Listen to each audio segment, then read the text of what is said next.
His track record is extremely good from the time he got to the Patriots organization until present as a football mind, but that's a little bit of a different thing when we're talking about the potential politics. Will Brian Flores be here next season as the Vikings defensive coordinator? The Vikings have improved to 5th in points allowed and 10th in yards allowed after being 30th and 31st in those categories respectively last season.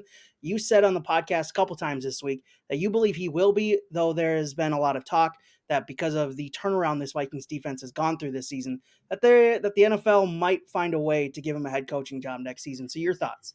Yeah, I think what Brian Flores has done is one of the most impressive turnarounds of a defense that you will ever see. And it doesn't take a whole lot of work to see where his fingerprints are all over it. I mean, it's development of players, it's schematic ways that he's found that not a whole lot of other teams are using, or at least the combination of different things that he's doing, whether it's blitzing, whether it's dropping everybody out, it's lining up players all over the field. What we've seen is quarterbacks with their head in an absolute blender week after week. And if you thought it was going to regress, I mean, so far it has not regressed at all. Every week they show up, and they have been really the main reason that the Vikings have stayed in this playoff race, and the chance that they have to make the playoffs is because you could trust the defense week in and week out. And that all connects directly back to his leadership and his brilliance when it comes to dialing up game plans. And we're seeing everybody get used on the defensive side. All of a sudden, Sheldon Day, who was on the practice squad, is getting reps. And in one game, they used 19 different players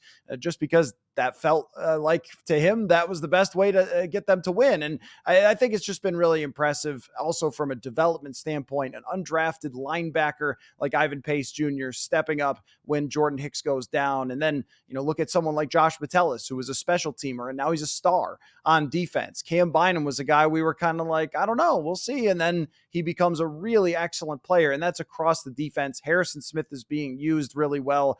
Danielle Hunter's leading the league in sacks. You could just continue to go on player after player and how he's made the most of them.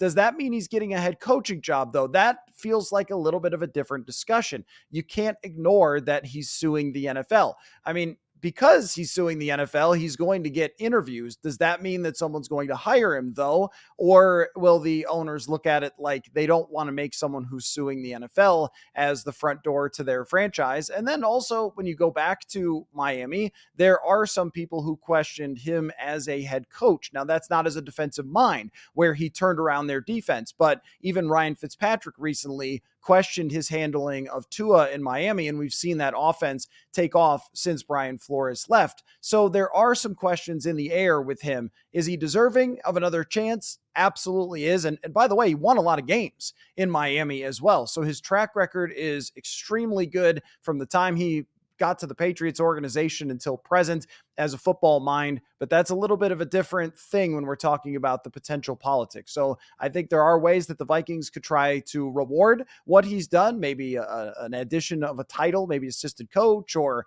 a new contract, or whatever it might be, to show their appreciation for what he's done. But I'm a little skeptical about whether another owner is going to say, yes, we are going to make you the head coach. But he is certainly, and no question about it, deserving of that opportunity for what he's done here. That's been another Purple Insider Extra for Bring Me the Sports. Be sure to rate, review, and subscribe to the Purple Insider Podcast wherever you get your podcasts. Talk to you next time.